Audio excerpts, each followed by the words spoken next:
Olá pessoal, É, vou dar continuidade aqui a um vídeo anterior que eu postei que falava sobre dietas low carb, mas o foco da aula passada foi ligado à performance de endurance, né, em exercícios de endurance, então mais voltado a desempenho.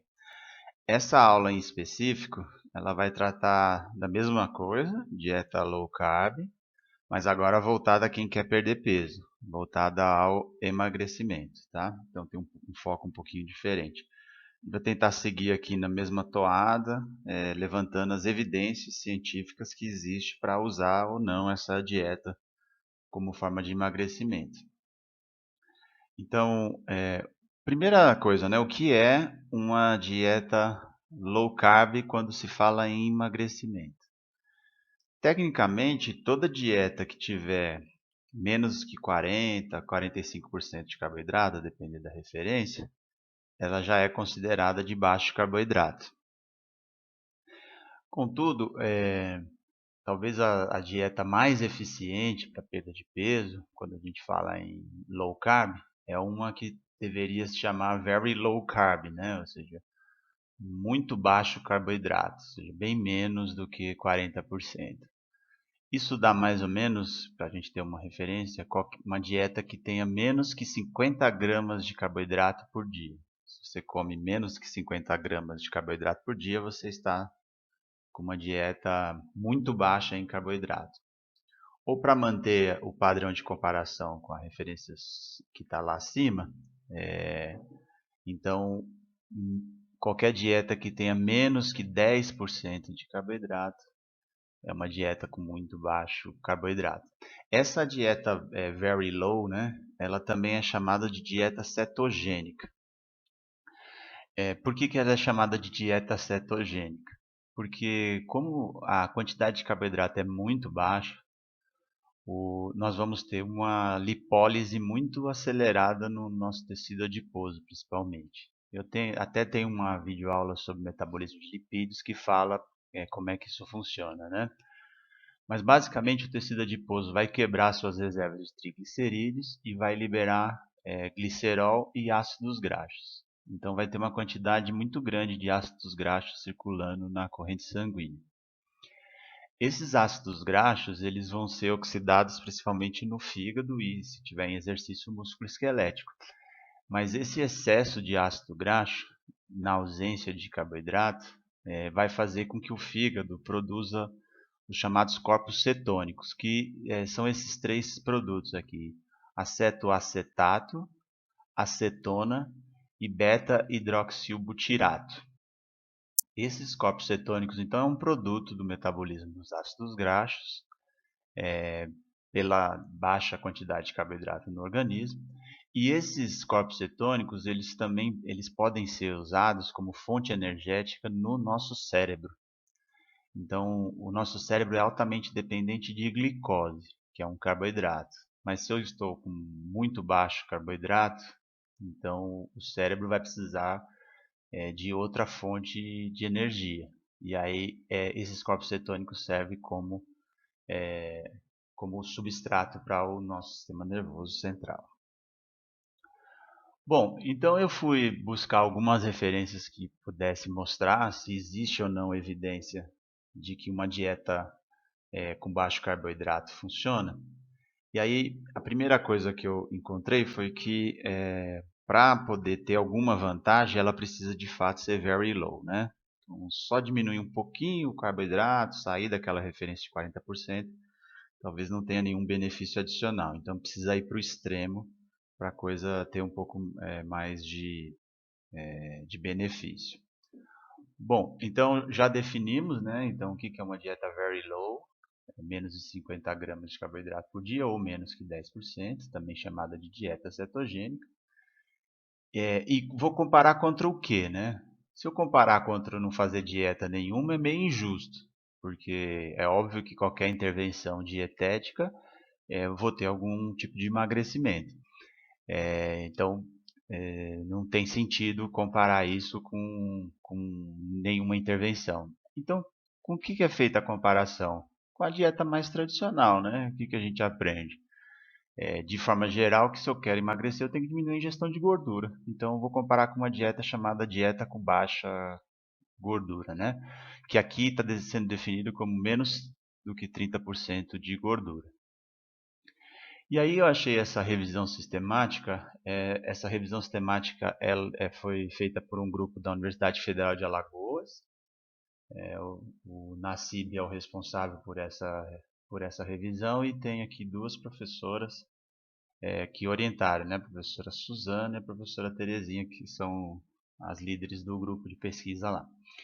E eu achei essa revisão bastante interessante, porque ela foca exatamente no que a gente quer aqui, né? Qual das duas dietas é melhor. E aí eles fizeram essa revisão sistemática, encontraram uma série de estudos na literatura que fizeram intervenção com os dois tipos de dieta para ver qual que seria melhor. E aí eles têm essa tabela que eu achei bem legal, que tem bastante informação para a gente olhar aqui, que é importante na hora de analisar qual é a evidência de fato que existe. A primeira é a duração da dieta, né? Se vocês olharem aqui, todos os estudos eles duram pelo menos 12 meses, né? O que significa pelo menos um ano fazendo a dieta. Você pode imaginar o que seria ficar um ano sob uma dieta com muito baixo carboidrato. E eu vou pular essa segunda coluna aqui, já para a última. Por que para a última? Porque aqui eles descrevem qual era a quantidade de carboidratos no final da intervenção. Então, nesse estudo, por exemplo, 12 meses. Como que estava lá em 12 meses?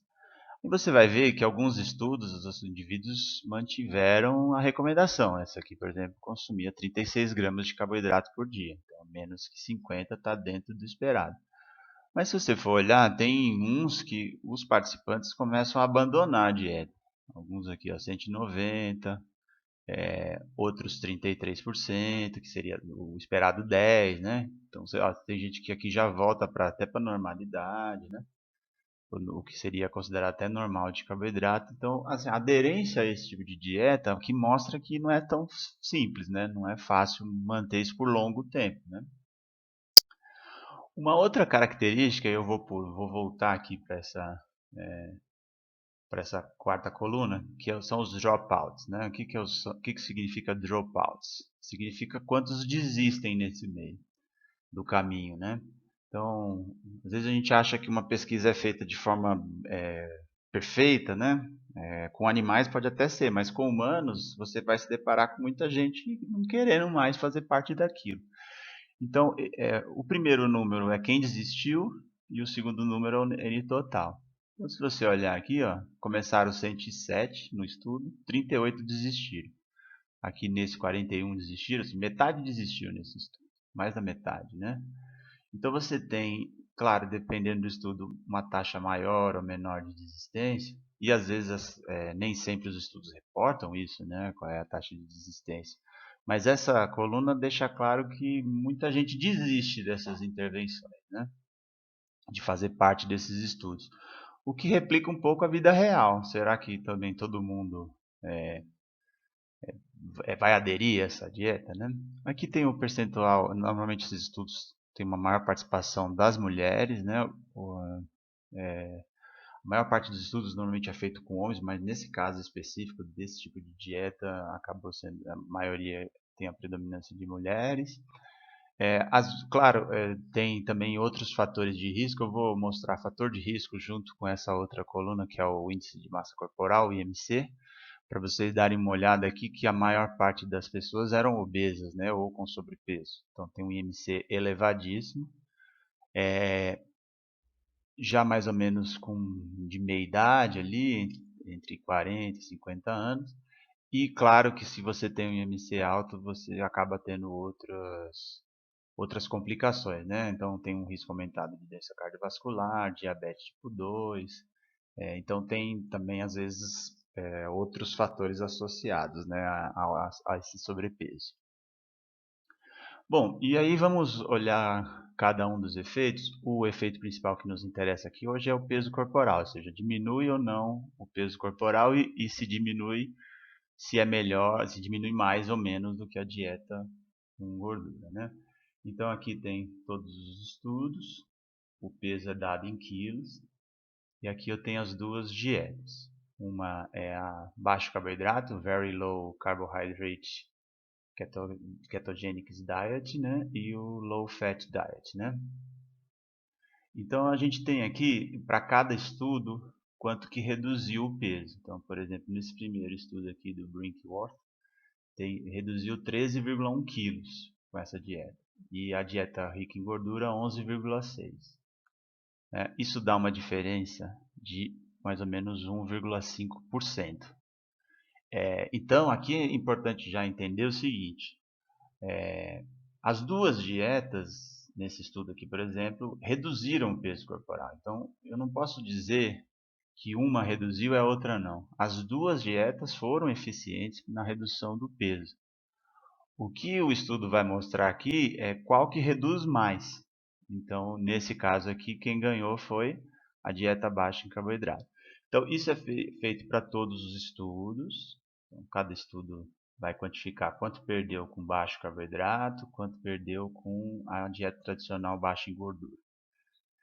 Só que esses estudos eles não vão ter o mesmo peso, né? Acho que na aula de proteína e hipertrofia eu falei isso. Por quê? Porque, por exemplo, né, se eu tenho um estudo que tem mais voluntários, que nem esse aqui tem 153 voluntários, ele vai ter que ter um peso maior do que um que teve bem menos voluntários, né? Outro fator que interfere é a variabilidade, né? Então, se tiver muita variação, um estudo perde mais, muita gente tem muita variação interna. Então, tem um indivíduo que perdeu muito, outro ganhou muito. Isso cria uma variação interna no estudo e aí ele tem que diminuir o peso dele na conclusão, né? Então aqui a gente tem o peso de cada estudo de acordo com essas condições e outras mais, né? De qualidade do estudo. E aí no final você tem um total aí de 712 participantes que fizeram dieta baixa em carboidratos, 703 dieta baixa em gordura, né? E aqui você tem o efeito ponderado, né? Ou seja, o quanto que uma dieta se difere da outra. Então, esse menos 0,91 significa que a dieta baixa em carboidrato ela reduz 0,91 quilos a mais do que a dieta rica em pobre em gordura, né?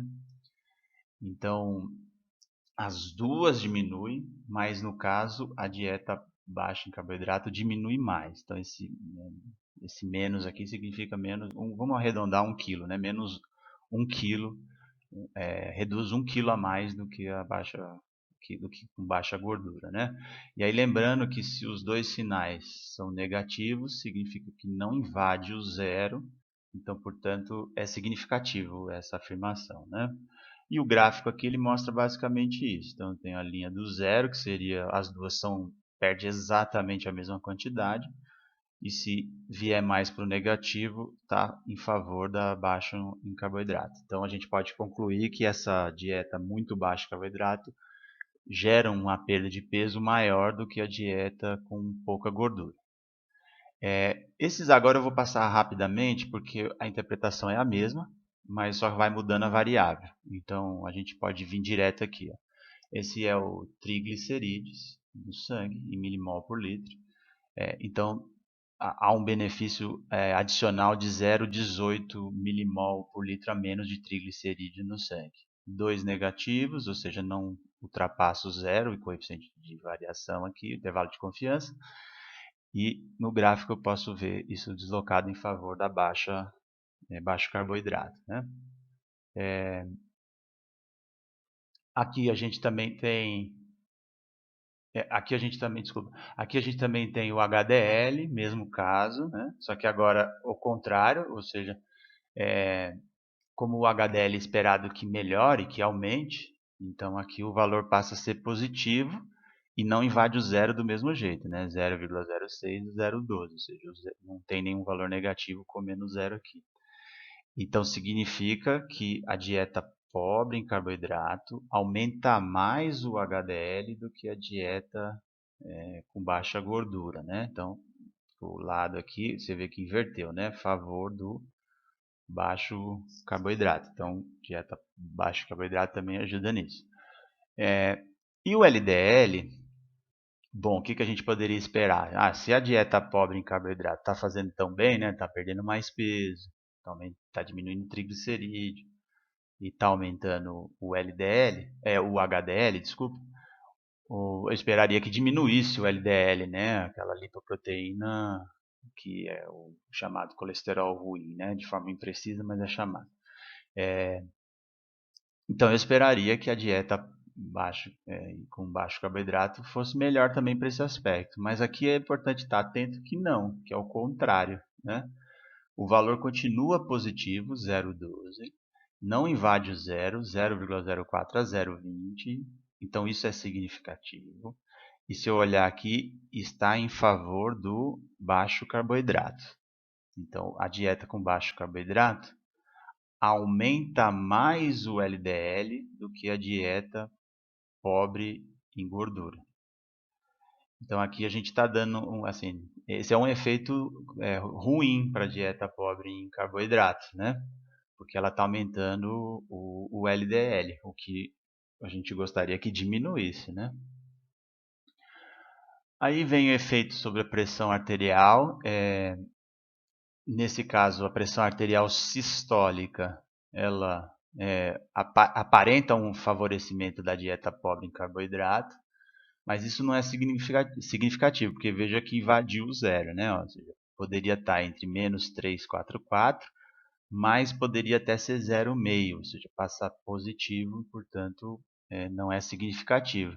Se eu olhar no gráfico aqui, eu vou ver isso, né? Ele está a favor do baixo carboidrato, mas uma pontinha aqui invade o zero, então isso não é significativo. A gente pode dizer que não tem um efeito significativo na pressão sistólica. Na pressão diastólica já não, aí já é significativo, né? Menos 143, isso não invade o zero, os dois valores são negativos e o símbolozinho aqui fica para o zero, né? Então a gente pode, a partir daquela revisão sistemática, concluir o seguinte, que a dieta pobre em carboidrato, ela vai ter um efeito adicional, vai conseguir produzir melhores resultados do que a dieta tradicional pobre em gordura, no peso, nos triglicerídeos sanguíneos, no HDL e na pressão arterial diastólica. Na pressão arterial sistólica não tem nenhum efeito e tem um efeito colateral ruim sobre o LDL, né? Depois surgiu essa outra revisão sistemática que eu não vou falar os resultados dela porque ela basicamente replica o que o grupo lá de Alagoas já tinha mostrado, né? Então aqui é uma revisão do grupo da Noruega e eles fizeram basicamente a mesma coisa, então são quase praticamente os mesmos estudos, com pequenas variações ali de data, né, de análise, mas a conclusão é basicamente a mesma. Então é só para mostrar que existe outra revisão reforçando aquela anterior, né, mas os resultados são consistentes.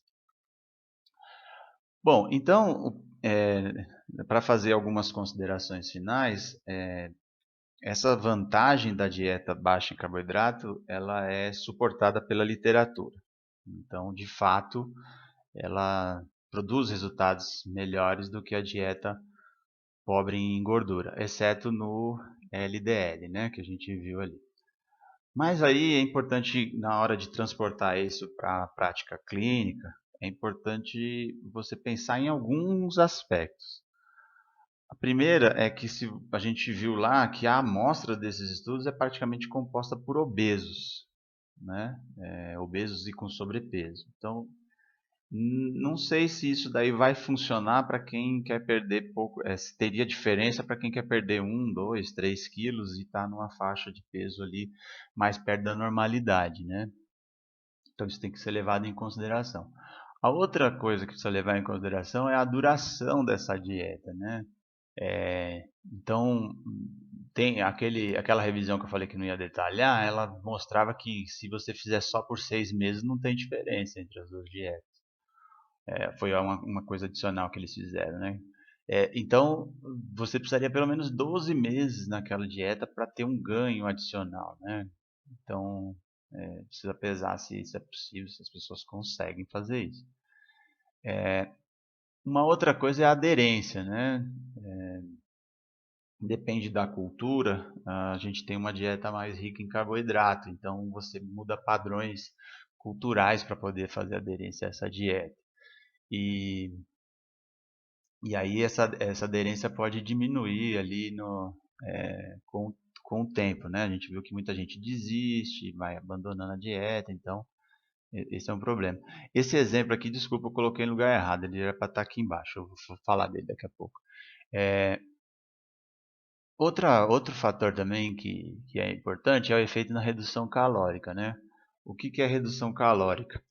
É que, assim, você quando compara uma dieta pobre em gordura com uma dieta pobre em carboidrato, o que você tem que fazer, né? A quantidade calórica total precisa ser a mesma, para ela ser justa essa comparação, né? Senão eu também diminuo a ingestão calórica e aí eu não sei se eu estou perdendo mais peso porque estou comendo menos ou é por causa do macronutriente em si. Então, muitos desses estudos mostram também o seguinte: se você reduzir a ingestão calórica, ou seja, se você criar um déficit energético, tem uma aula sobre isso também aqui no canal, isso é mais potente do que ficar mexendo nos macronutrientes. Então, no final das contas, tudo bem, ali mostra que baixo carboidrato é melhor que baixa gordura. Mas se por algum motivo diminui a ingestão calórica, isso já sobrepõe qualquer manipulação. Aí tanto faz se tem mais carboidrato, se tirou gordura, se tirou carboidrato, porque aí o déficit energético vai mandar na relação. E um outro ponto, mas aí a favor da dieta baixo carboidrato, é que como é que você preenche a diferença, né? Você diminui carboidrato e aumenta muita gordura. Então a gente pode chamar de uma dieta high fat, né? Ou você aumenta mais proteína, mas normalmente se completa com gordura. E ao completar com gordura, a gordura ela dá mais sensação de saciedade, né? Então você acaba tendo menos fome ao longo do dia. Então pode ser também que inconscientemente as pessoas que aderem a uma dieta pobre em carboidrato, elas automaticamente têm mais sensação de saciedade e aí diminui a ingestão calórica. E ao fazer isso, a perda de peso pode ser maior do que a que esses estudos estão reportando. Mas aí talvez não seja do fato do macronutriente em si, mas sim a redução da ingestão calórica. E a outra questão é a significância clínica, né? Ou seja, qual é a importância de... Será que vale o esforço, né? Vale o sacrifício? Estatisticamente vale, mas e clinicamente? Aí por isso que eu falei que isso aqui estava errado, porque esse exemplo é de significância clínica, só para mostrar, eu fiz umas contas ali com os dados que eles apresentam nos estudos. E aí, por exemplo, o efeito que a dieta pobre em carboidrato teve na pressão arterial diastólica. O tamanho dela seria o seguinte: olha, se eu tenho uma pressão diastólica de 100, que está muito acima do normal, né, o esperado seria 80. A minha, por exemplo, é essa, 100. Então eu me interessei pessoalmente em fazer isso. Aí eu olhei e falei assim, olha, bom, se eu fizer uma dieta pobre em gordura, ela por 12 meses, ela vai diminuir para 99. E se eu fizer com baixo carboidrato, ela vai diminuir para 98, ou alguma coisa perto dessa casa, né? Isso clinicamente eu continuo hipertenso. Então não tem um efeito clinicamente relevante aqui, né? Então, estatisticamente, 100 vai ser diferente de 99 e 99 vai ser diferente de 98. Mas talvez seja irrelevante do ponto de vista clínico. Eu vou ter que tomar remédio do mesmo jeito. Então, a gente precisa avaliar isso às vezes, se o custo-benefício, né? Se vale a pena o esforço, ainda mais se a pessoa não gosta, se a aderência vai ser prejudicada. Tá bem? Então é isso, essas são as evidências que ligam a dieta pobre em carboidrato a a um maior emagrecimento e alguns efeitos clínicos também. Obrigado, valeu!